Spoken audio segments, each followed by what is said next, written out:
close till I get up. Time is barely on our side.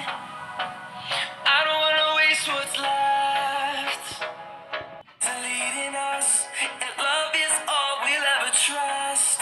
Yeah, no, I don't wanna waste what's left.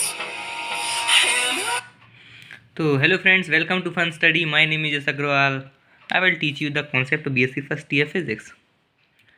तो जैसा कि आप देख पा रहे हैं, आज का जो हमारा कॉन्सेप्ट है उसका नाम है कॉन्सेप्ट ऑफ रिड्यूस्ड मास, और इसको आज हम समझने वाले हैं। इसका डेरिवेशन भी देखेंगे और इसके डायग्राम को भी मैं आपको एक्सप्लेन करूँगा। तो चलिए शुरू करते हैं।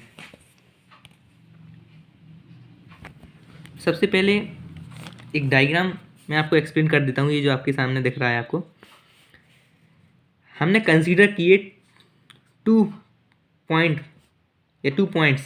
पार्टिकल्स जिनके मास m1 और m2 हैं, हमने कंसीडर कर लिए हैं। और दोनों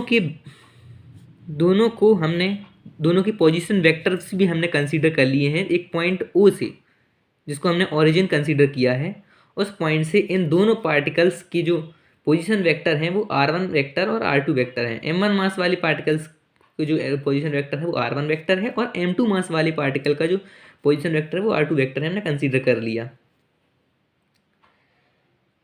और जो m1 से m2 पर जो या m2 से m1 पर जो पोजीशन वेक्टर है वो हमने कंसीडर कर लिए वेक्टर r।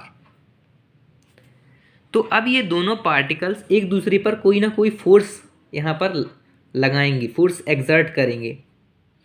तो m1 जो फोर्स m2 पर लगाएगा उसको हमने नाम दे दिया F वेक्टर 21, और सिमिलरली m2 पार्टिकल जो m1 पर फोर्स लगाएगा वो होगा वेक्टर F12। तो इसी चीज़ को हमने यहाँ पर थ्योरी में भी लिख लिया है। Consider two particles of masses m1 and m2 at r distance from each other. Consider कीजिए दो पार्टिकल जिनकी मास है m1 और m2, जो डिस्टेंस r दूर पर हैं, एक दूसरे से डिस्टेंस r दूरी पर हैं। The position vector of masses m1 and m2 from a point O taken as origin are r1 vector and r2 vector.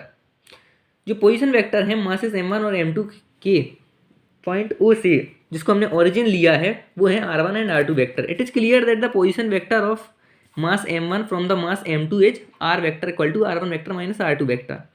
ये हमें क्लियर हो रहा है इस डायग्राम से कि जो पोजीशन वेक्टर है हमारा मास m1 से मास m2 तक का, वो हमने r वेक्टर कंसीडर किया हुआ है, जिसकी value r1 vector minus r2 vector होगी। ये आपने फ्रेंड्स ट्राइंगल लॉ में भी पढ़ा होगा कि यदि हमारे दो वेक्टर्स एक ही डायरेक्शन में हैं तो जो तीसरा वेक्टर होगा वो इन दोनों वेक्टर्स के सम के इक्वल होगा। ये triangle law of vector addition है। तो यहाँ पे r2 plus r equal to r1, तो r की वैल्यू फाइंड करेंगे तो r equal to r1 minus r2, यही होगा। Let F12 vector and F21 vector be the central forces on the masses m1 and m2 respectively, then Newton's law of motion. यहाँ पे हमने consider कर लिए दो मासेस F12 एंड F21, जो कि दो सेंट्रल फोर्सेज हैं। सेंट्रल फोर्सेज फ्रेंड्स आप पहले पढ़ चुके होंगे, मुझे आशा है कि आपको पता होगा कि सेंट्रल फोर्स क्या होते हैं। तो सेंट्रल फोर्सेज है F12 और F21 मासेस m1 और m2 पर लग रहे दो फोर्स हैं, जो कि मास हमारा m1 मास वाला पार्टिकल m2 पर लगा रहा है और m2 वाला मास वाला पार्टिकल वो m1 पर लगा रहा है, दो सेंट्रल फोर्सेज।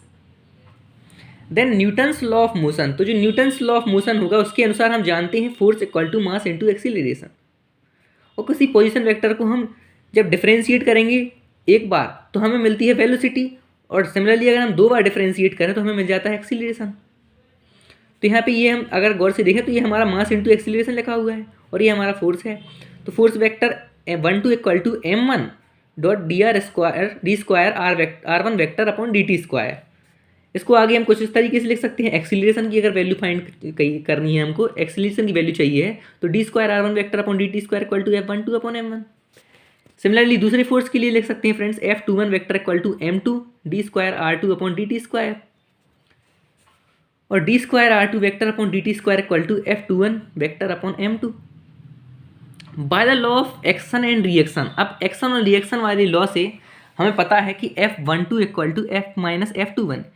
यानी कि हमने न्यूटन्स का जो थर्ड लॉ पढ़ा था उसमें पढ़ा था law of action and reaction में कि यदि कोई पार्टिकल किसी ऑब्जेक्ट पर या किसी दूसरे ऑब्जेक्ट पर अगर कोई फोर्स लगाता है तो रिएक्शन में उसको भी उतना ही फोर्स अपोजिट डायरेक्शन में मिलता है।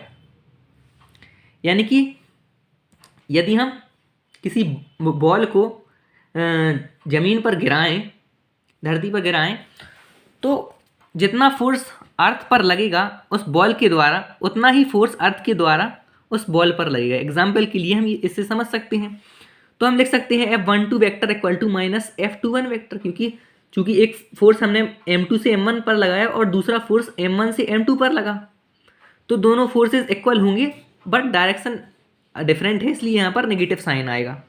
और इसको हमने लेट कर लिया कि इक्वल टू F वेक्टर है ये तीन दोनों की value. Now d square by d t square R1 vector minus R2 vector equal to d square R1 vector upon d t square minus d square R2 vector upon d t square. ये हमने यहाँ पर R vector की value put कर दी है, जो हमने पहले यहाँ पर निकाला था d square R1 vector upon d t square और d square R2 vector upon d t square. तो हम जानते हैं कि जो d square R1 vector minus R2 vector होगा वो d square R1 vector upon d t square minus d square R2 vector upon d t square हो सकता है।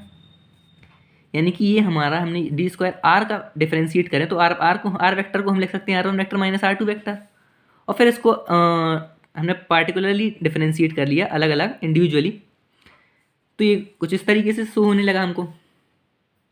फिर d square R vector upon d t square equal to, अब ये इन दोनों की वैल्यूज हम पुट कर सकते हैं जो हमने पहले निकाली थी यहाँ पर बगल में, ये दोनों वैल्यूज हम यहाँ पे पुट कर देंगे। तो ये इक्वेशन है जो हमारी वो इस तरीके से शो होने लगेगी। पर हम जानते हैं हमने ये भी कंसीडर किया था कि F12 vector equal to minus F21 vector equal to F vector, ये भी हमने कंसीडर किया था यहाँ पर। तो F12 और F21 की जगह दोनों जगह हम F वेक्टर लिख सकते हैं, या नेगेटिव था या पॉजिटिव हो गया क्योंकि F वेक्टर कंसीडर किया था हम दोनों की वैल्यूज़ के लिए इक्वल में। तो अब हम यहाँ से F वेक्टर को कॉमन ले सकते हैं फ्रेंड्स, इस इक्वेशन से F वेक्टर कॉमन लेने के बाद इक्वेशन कुछ इस तरीके से दिखेगी, और d square R vector upon d t square equal to M1 plus M2 upon M1 M2 LCM लेके हमने इसको कुछ इस तरीके से बना लिया। फिर हमने कंसीडर किया let mu equal to M1 M2 upon M1 plus M2, या फिर ये कहें कि 1 अपॉन म्यू इक्वल टू, यहाँ पर 1 अपॉन लिखना है friends, 1 upon mu equal to 1 upon M1 plus 1 upon M2। So d square R vector upon d t square, इस इक्वेशन में हम म्यू की वैल्यू पुट करें तो F वेक्टर अपॉन म्यू हो जाएगा, और mu d square R vector d t square equal to F vector, mu को हम ऐसा ही ले जाए तो where mu is the reduced mass of a system of two particles. अब ये जो हमारा म्यू है ये एक रिड्यूस्ड मास है सिस्टम ऑफ टू पार्टिकल्स के सिस्टम का एक रिड्यूस्ड मास है अंडर सेंट्रल फोर्स, एक सेंट्रल फोर्स के under can be reduce to the motion of a single particle by the concept of centre of mass. Centre of mass के concept से हम दो पार्टिकल्स के सिस्टम्स को एक सिंगल पार्टिकल के सिस्टम में कन्वर्ट कर सकते हैं, चेंज कर सकते हैं। Assuming one particle to be fixed, जिसमें हम एक पार्टिकल को फिक्स्ड लेते हैं और taking the position vector of the second particle from the fixed particle, और उस फिक्स्ड पार्टिकल से हम दूसरे पार्टिकल्स का पोजीशन वेक्टर लेते हैं फ्रेंड्स।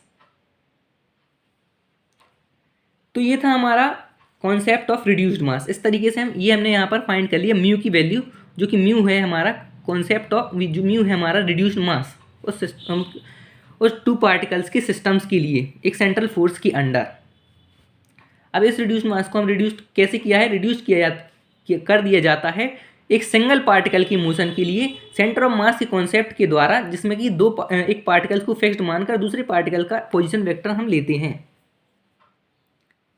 आई होप फ्रेंड्स आपको समझ में आ गया होगा, और अगर फिर भी आपको कोई डाउट है तो आप कमेंट बॉक्स में पूछ सकते हैं।